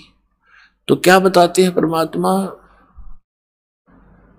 कि आज कितना बिगड़ गया समाज और जो पुण्यात्मा इस दास के साथ 10 वर्ष से 12 वर्ष से लगे हुए हैं, आज उनके अंदर कितना परिवर्तन है। वही पुण्यात्मा है, यहां देख लो पुण्यात्माओं आपके लिए हाजिर खड़े रहते हैं, करबद्ध खड़े रहते हैं और दोनों हाथों से दान करते हैं। इनको पता लग गया है कि हमारे जैसे दुखी सभी प्राणी हैं संसार में, कोई सुखी नहीं। और यहाँ आएंगे उसके लिए दान करते हैं, आपके लिए व्यवस्था करते हैं, आपस में प्रेम से रहते हैं। तो ये पूरा माहौल बदल जाएगा। अब ये किसी से ना रिश्वत लेते हैं, ना बीड़ी शराब मांस तंबाकू का प्रयोग करते हैं, ना बच्चों के विवाह में अननेसेसरी कोई भी व्यर्थ ड्रामाबाजी लोग दिखावा नहीं करते हैं। इनको पता लग गया है। तो इसी प्रकार ये धीरे धीरे ज्ञान, जैसे अज्ञान बढ़ा है ज्ञान भी ऐसे ही वृद्धि होएगी, गारंटीड होएगी। भगवान ने बोल रखा है, कह रखा है। तो परमात्मा ने कहा था कि जब कलयुग बीतेगा 5500 पाचा, कि क्या कहा था परमात्मा ने कि कलयुग के अंदर एक ऐसा समय आएगा जब हम अपना दास भेजेंगे या स्वयं जाएंगे। धर्मदास कह रहा था कि भगवान अब आप स्वयं आए हुए हो और अब भी ये कोई नहीं मान रहा दाता, फिर तो और घोर कलयुग हो जाएगा। अब तो बहुत अच्छी आत्माएं हैं, भगवान से डरने वाले भी हैं।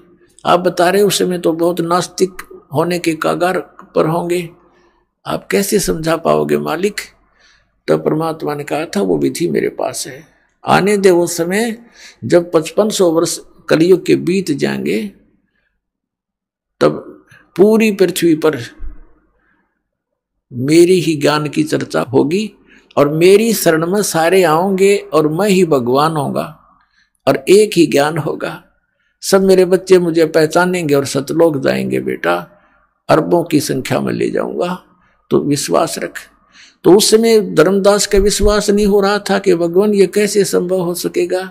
आज आप स्वयं विद्यमान हो, उस समय ऐसा जुल्म होगा कि शराबी कवाबी सब बना देगा, ये काल इसकी नीति है।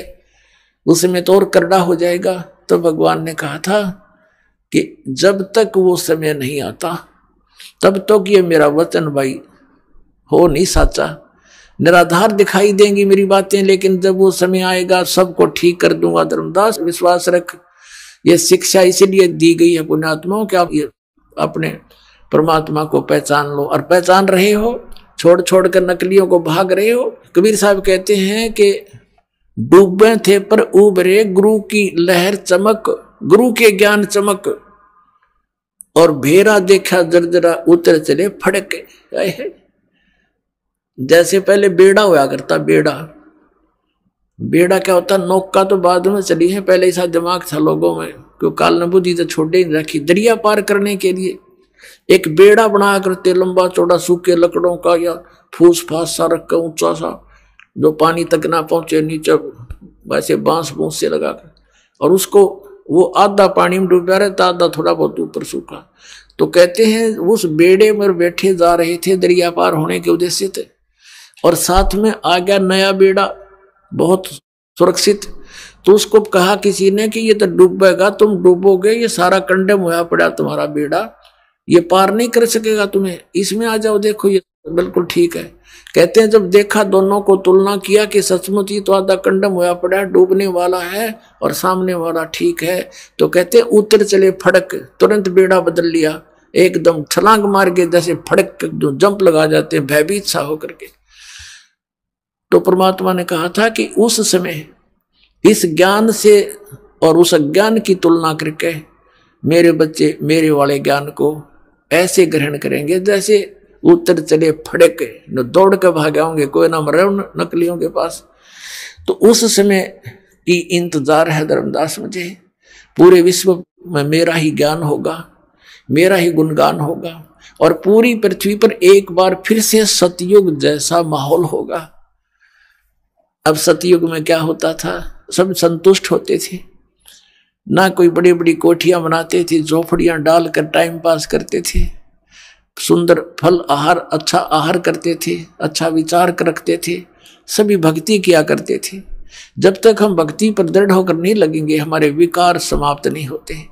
कोई न कोई बकवाद मन में लगी रहती है, कभी कोठी बनाने की, कभी कुछ और, लड़की ब्यान की तो लड़का ब्यान का, यानी विवाह तो करना ही है, लेकिन जो हमने रीतियां बना रखी हैं वो लड़का जवान होता जाता है, लड़की जवान होती जाती है, पिता और माता के छाती पर बोझ बनता चला जाता है, क्योंकि हमने ये दहेज ले और दे के हमने अपने ऊपर वजन धर लिया। अब ये वजन समाप्त करेंगे, बच्चों का विवाह ऐसे प्यार से करेंगे जैसे सिंपल वे से कति, क्योंकि संस्कार भगवान ने जोड़ रखे हैं। जिस लड़के लड़की का जहां संयोग है वहीं होगा, चाहे सर पटक लो कोई, उसमें कोई परिवर्तन नहीं हो सकता। फिर जब भगवान ने ब्याह कर ही रखा है तो हम तो निमित्त बने थोड़ा सा, कि हम अपनी पुत्री का विवाह आपके पुत्र से करना चाहते हैं। खाना खिलाओ थोड़ा सिंपल सा, और बच्ची को पढ़ाई कर दो, ड्रामाबाजी फलान दकड़। और जब भगवान ने उसकी किस्मत में लिख दिया और फिर इधर से नाम प्राप्त हो गया, तो भगवान नई किस्मत लिखेगा अपनी बेटी की। एक दहेज से कितने दिन सुखी हो सकता है, और कितने दिन अपने पुत्री को आप सुखी कर सकते हो, वो लेने वाला कितने दिन उससे अपना निर्वाह कर सकता है। फिर भी अपने हाथों से निर्वाह करेगा और भगवान पर विश्वास करेगा तो जीवन सफर उसका अच्छी तरह पूरा होगा। तो हम पहले से ही मालिक से डर कर चलेंगे। अगर हम किसी का धन लेते हैं तो हमारे ऊपर कर्जा बन गया, दान लेते हैं, दहेज लेते हैं, और फिर यही लेन देन के चक्कर में फिर हम उनके पशु बनकर आएंगे। आज हम दामाद बनकर ले रहे हैं, अगले जन्म में पशु बैल बनकर देंगे, गधे बनकर देंगे उनके। बता क्यों शर्म दर्द करे। तो बिना ज्ञान के कहते जैसे कर का जहर का रंग होरी हो, कहो कौन तिस खावे राम रंग होरी हो। जब आपको ज्ञान होगा कि तो विष है, इस विष को कैसे खाएं। अब विष पड़ा हो कहीं पर, एक कण भी पड़ा हो और आपको पता है ये विष है, आप लगा के दिखाना, जीभ के फेंक देगे नू और हाथ भी धो खाओगे, और इसी जगह डालोगे कहीं और का हाथ ना लग जाए और भी ना मर जाए। तो ये विष खा रहे हैं हम, और यही भटक रहे हैं, मर रहे हैं, गधे कुत्ते बनकर सड़ रहे हैं, एक दूसरे के फिर लठ खा रहे हैं। कोई गधा बनकर खा रहा है, कोई बैल बनकर खा रहा है, कोई खच्चर बनकर लठ खा रहा है। तो ये ऐसा जुल्म, हमें ज्ञान नहीं मिला, हमें भगवान नहीं मिला, इस कारण से हम यहाँ इस काल के नकली चोचलों में उलझ के अपना जीवन नष्ट कर जाते थे। तो प्रसंग चल रहा था कि मेले ठेले जाइयो, मेले बड़ा मिलाप, पत्थर पानी पूजते ये साधु संत मिल जाते। अपना आत्मा पहले तो परमात्मा आए थे 600 वर्ष पहले, 600 वर्ष पहले, और 120 वर्ष रहे। एक ही दिन में हजारों स्थानों पर प्रकट होकर के अपना प्रचार किया करते थे। एक सिद्धि बहुचोल्य धार है, एक सिद्धि है बहुत रूप बना लेती है। पुणात्मा परमात्मा से प्राप्त शक्ति से भी कुछ सिद्धियां किसी व्यक्ति में आ जाती हैं। जैसे हम सुना करते थे कि एक महात्मा ने वहां कहीं आश्रम बना रखा था, झोपड़ी में रहता था। क्या बताते थे कि उस महात्मा को कुछ देखा कि एक दिन वो उस घर में वहां भी थे, उस गांव में भी इस टाइम थे जहां जाना असंभव था। दूसरा तीसरा बताता था कि मैंने वहां भी देखे थे ये महात्मा उस दिन इस समय वहां पर थे, हमारे यहाँ जो इकट्ठे होते थे। तो कहने का भाव ये है कि परमात्मा से प्राप्त हल्दी की गांठ से भी कोई पंसारी बन जाता है, और परमात्मा में तो असंख्य सिद्धियां हैं ऐसी ऐसी।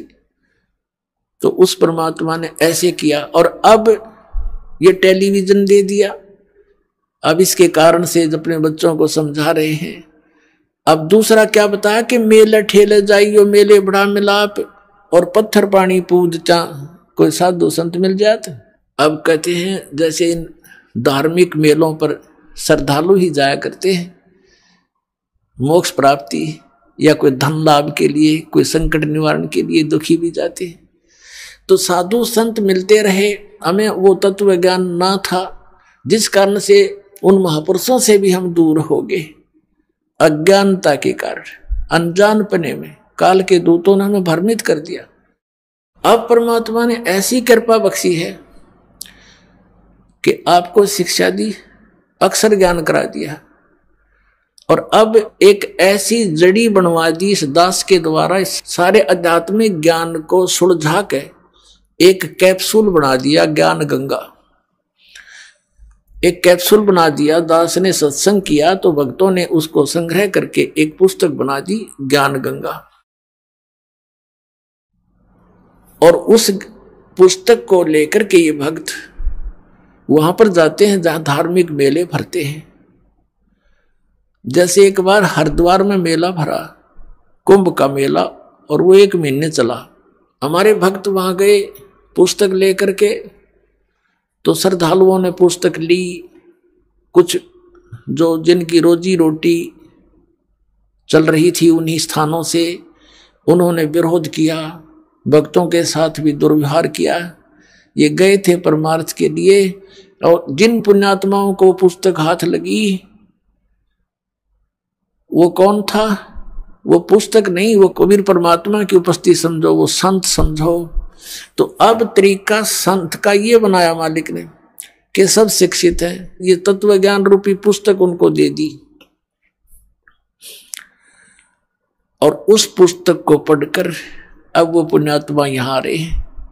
कोई मथुरा में गया था फेरी लाने, वहां भगत पहुंच के परमात्मा के बच्चे अपने भाई बहनों को जगाने के लिए उनको पुस्तकें दी। वहां भी वहां के जो ठेकेदार बन रहे हैं, उनकी दुकान चल रही है, वहां भटकने वालों से पैसे ले लेकर अपना निर्वाह कर रहे हैं, दुनिया को भ्रमित कर रहे हैं। आप भी नरक में जा रहे। उन्होंने विरोध कर दिया, पकड़ो पकड़ो इनको। फिर वहां से भाग गए बेचारे। ऐसा जुल्म कर रखा है इन अज्ञानियों ने। अब इतना शिक्षित समाज है फिर भी उन्हीं के भ्रम में भरे पड़े हैं। फिर ऐसी जगह जगह पर जाते हैं उनको समझाने के लिए। उद्देश्य इनका कोई स्वार्थ नहीं है, परमार्थ के लिए जाते हैं, अपनी स्वेच्छा से जाते हैं कि हम दुखी थे, ये भी दुखी हैं, इनको ज्ञान नहीं, इस तत्व ज्ञान से ये सुखी हो जाएंगे, इनके बच्चे भी सुखी होंगे, इनका जन्म मरण का रोग भी कटेगा। इस उद्देश्य से जा रहे हैं। तो कहते हैं मेले ठेले जाइयो मेले बड़ा मिलाप, और पत्थर पानी पूजते या ज्ञान गंगा मिल जाते तो बेड़ा पार हो जाएगा आपका। पुणात्मा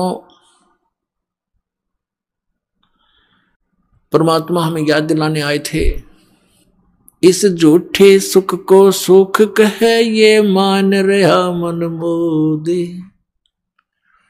ये सकल चबीना काल का कुछ मुख में कुछ गोदे। परमात्मा बताते हैं कि झूठे सुख को भी आप सुख मान रहे हो, और ये यहाँ सब काल का आहार है, कुछ मुख में है, कुछ गोदी में। अब परमात्मा ने बताया कि जिसको तुम परमात्मा मान रहे हो, परमेश्वर कबीर जी कहा करते थे कि जिसको तुम भगवान मानते हो ये भगवान नहीं है। श्रीमद् भगवत गीता अध्याय नंबर 15 के श्लोक नंबर 1 से 4 में, 16 और 17 में इस अध्यात्म मार्ग का बहुत सा ज्ञान सुलझाया है। अपने आत्माओं, ये जो तत्व ज्ञान रूपी जड़ी दास आपको दे रहा है, सत्संग सुना रहा है, इसी के आधार से यह पुस्तक बनी है। पहले भक्ति सौदागर को संदेश बनाया था 2 भागों में, फिर उसी को एज इट इज है वो नाम बदलना पड़ा, क्योंकि भक्ति सौदागर पुस्तक को सुनकर ये नकली डेरे वाले बिदकन लग गए कि यह पुस्तक नहीं लेनी है, ये पुस्तक नहीं लेनी है। तो बच्चा नाम बदल लिया कि अपनी जड़ी ये पहुंच जा भक्ता के तक। तो ये एक ऐसा ज्ञान सुलझा दिया। कबीर परमात्मा कहते हैं, कहा है मालिक ने कि 9 मन सूत उलझिया, ये ऋषि रहे जखमार, और सतगुरु ऐसा सुलझा दे उलझा ना दूजी बार। अब ये ज्ञान ऐसा सुलझा दिया, इस कलयुग में नहीं उलझेगा। भक्ति करेंगे सभी करेंगे, अब सदियों तक चलेगा ये भक्ति मार्ग, पूरे विश्व में जाएगा ये तत्व ज्ञान। सबको जरूरत है परमात्मा की, क्योंकि जब राजा भी दुखी होता है वो संतों के पास जाता है और संतों से अपने राज्य में सुख की चाह करता है। वो संत क्या है, वो भी भगवान की भक्ति करके कुछ बैटरी चार्ज कर रहा है। हम सीधे उसी परमात्मा से, उसी भगवान के उस पंप के पास खड़े हैं जो हमारे अंदर सब में हवा भर रहा है। तो इस प्रकार हम सीधे ही उस भगवान की शरण में आगे हैं, जिससे राजा भी अपने सुख की कामना करता है। तो आज हम उससे लाभ प्राप्त करेंगे और मोक्ष भी प्राप्त करेंगे। आगे चल करके बहुत समय बाद, ये हजारों वर्षों तक रहेगी ये सत भक्ति का ज्ञान भी चलेगा और सभी भगवान को चाहने वाले व्यक्तियां भक्ति करा करेंगे। कोई भी व्यक्ति विकारी नहीं रहेगा, क्योंकि तमाकू, शराब, मांस ये मनुष्य का सबसे बड़ा शत्रु है। ये कति मूल नाश होगा इसका, देख लेना कुछ दिनों। और जो ये बकवाद हमने कोठी बनाई, बंगले बनाने में सारा जीवन बर्बाद कर दिया रिश्वत ले लेकर, अपने आत्माओं जब जजों तक के ऊपर उंगली उठ रही है कि ये रिश्वत लेकर के अन्याय करते हैं, तो अंतालिया कति मानवता का नाश हो चुका है। राजनेताओं का देख लो, मंत्री और मुख्यमंत्री इन बड़े बड़े सेंटर के मंत्रियों के ऊपर वो जेलों में पड़े हैं। झूठे सच्चे तो समय आने पर पता लगेगा। तो यदि ये सच है तो क्या जीवन है जीव का? कहाँ जाए गरीब जनता जब हमारे रक्षक ही भक्षक बन बैठे। तो ये अज्ञानता के कारण है। ये नहीं है कि और बाकी सारे ठीक से, जिसका वहां बैठकर दाव लगेगा कोई नहीं बख्शे।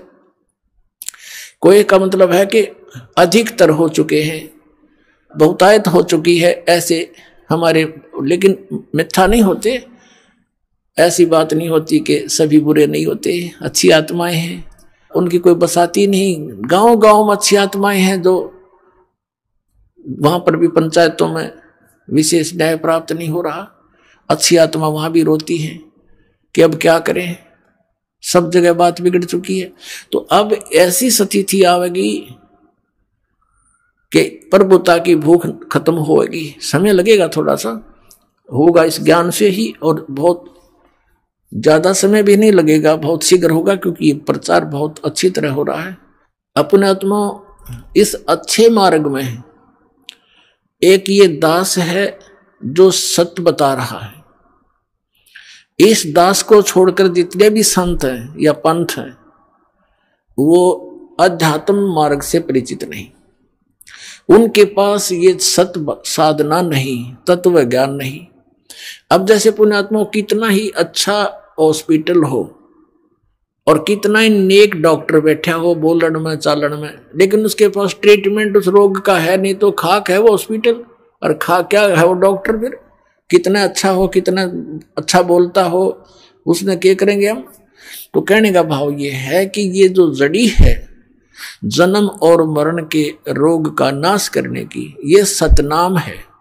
सतनाम 2 अक्षर का है, जिसमें एक ओम है और एक तत्सांकेतिक है, और फिर एक आदि नाम जिसको सार नाम कहते हैं। और प्रथम ये मंत्र जो 7 नाम आपको दिए जाते हैं, जिनमें बीच में 5 नाम है। और ये कंप्लीट कोर्स अब स्टार्ट करना था। परमात्मा ने कहा था कबीर साहब ने धर्मदास जी से कि धर्मदास तो 1,00,000 दोहाई और ये सार शब्द की दबार न जाई। ये सार शब्द बार जो पढ़ी बिचली पीढ़ी हंस नीतर ही। फिर क्या बताया दूसरे अध्याय में कि धर्मदास मोरी 1,00,000 दोहाई, ये मूल ज्ञान की दबार न जाई। मूल ज्ञान बार जो पढ़ी ये बिचली पीढ़ी हंस नीतर ही। इस मूल ज्ञान को तू तब तक छुपाई जब तक 12 पंथ ना मिट जाए। अब अभी तक इसको छुपा के रखना था। ये मंत्र भी नहीं सार्वजनिक करने थे।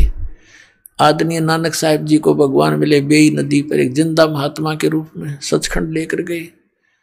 इसी तरह आदरणीय गरीबदास साहिब जी को मिले थे गांव छुडानी, जिला झज्जर, हरियाणा में। ऐसे ही आदरणीय गीसा दास साहिब जी को मिले थे गांव खेखड़ा, जिला मेरठ, उत्तर प्रदेश में। ऐसे आदरणीय दादू साहिब जी को मिले थे। ऐसे आदरणीय मरुकदास जी को मिले थे। ऐसे आदरणीय धर्मदास साहिब जी को मिले थे जिंदा महात्मा के रूप में। इनको सचखंड लेकर गए थे, फिर इनको वापस छोड़ा था और इन सबको कह दिया था कि अभी इस सतनाम का तुम तो जाप करो, लेकिन अभी किसी को बताना नहीं। आप जी को दिखाया था कि भाई बाले वाली जन्म साखी में, समुद्र की साखी में आदरणीय नानक साहिब जी स्वयं तो उस 2 अक्षर के मंत्र सतनाम का जाप कर रहे थे, लेकिन अपने शिष्य बाला और मर्दाना को कहा था तुम तो वाहे गुरु जपो। अब क्यों कहा था? क्योंकि आदेश था परमात्मा का कि ये पुण्यात्मा है। जैसे उन महापुरुषों ने 5 नाम स्टार्ट किए थे नानक साहिब जी ने, फिर आगे चलकर प्रत्येक धर्म के लोग जो अपने सोच से उनको छोड़ देते हैं, क्योंकि ये 500 नाम इन हमारे कमलों के अंदर प्रधान विराजमान है। जैसे मूल कमल में गणेश जी, और जैसे स्वाद चक्र में सावित्री वर्मा जी, नाभि कमल में विष्णु और लक्ष्मी जी, हृदय कमल में शिव और पार्वती जी, कंठ कमल में दुर्गा जी। ऐसे ये 5 नाम हैं। तो इन सब ने यूं सोचा भी हमारे गुरुजी तो बात तो करते हैं सचखंड सतलोक की बताते थे वो तो, और तुम इन देवताओं की पूजाएं बताती हो। तो फिर उन्होंने इन पूजाओं को त्याग दिया और फिर केवल एक जो नानक साहब ने कहा था वाहे गुरु जाप करो। एक ओंकार कर्ता पुरुष निर्भव, ये पूरा सतनाम, ये महिमा है भगवान की।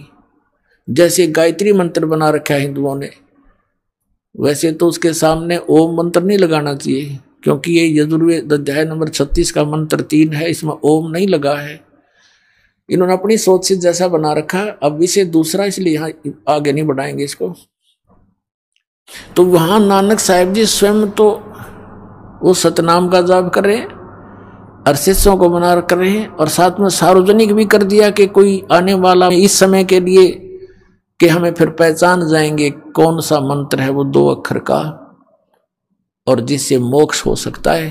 और उस समय क्यों, किस कारण से ये नहीं दिया गया सिख समाज में, और अब ये दास बताएगा वो सब कारण, सब रीजन, क्योंकि इस दास को परमात्मा ने भेजा ही इस उद्देश्य से है कि इस समय में सबको वो ज्ञान गूढ़ बताऊं जो परमात्मा के बच्चों ने, उन महापुरुषों ने अभी तक छुपा कर अपने घर में दबा जरूर दिया, अपनी अमृतवाणी में छुपा लिख रखा सबने। जैसे आदरणीय नानक साहिब जी ने प्राण संग्रही बनाई थी एक पुस्तक, और उसको सिंगल द्वीप के राजा शिवनाभ से कह दिया था कि ये मेरा शरीर समझ लेना, मैं आपका गुरु हूं। गुरु को कितना आदरणीय रखा जाता है, तो ये मेरा शरीर समझ लेना जो मैं प्राण संग्रही यानी एक ग्रंथ लिखकर आपको दे रहा हूं, जिसके अंदर सारा भेद था। ये 2 मंत्र का अक्षर का मंत्र भी उसमें क्लियर लिखा था, उसकी वे ऑफ वर्शिप भी लिखी थी। तो 5वें गुरु अर्जुन देव जी को जब लगे ग्रंथ साहब की ये सब वाणियों को इकट्ठा करके जल्द बनाने में, ये ग्रंथ साहब बनाने लगे, तो वो भी देखा उन्होंने मंगा करके शिवनाभ राजा से, लेकिन उसके अंदर वो मंत्र जाप था 2 अक्षर का, जिसको समुद्र की साखी में नानक साहब जी जाप कर रहे थे, और मर्दाना ने भी वो गलती से जाप करना शुरू कर दिया था, वो डूबने लगा था। और नानक साहब जी ने कहा था कि मर्दाना तो मेरी नकल ना करे, मेरी करनी ना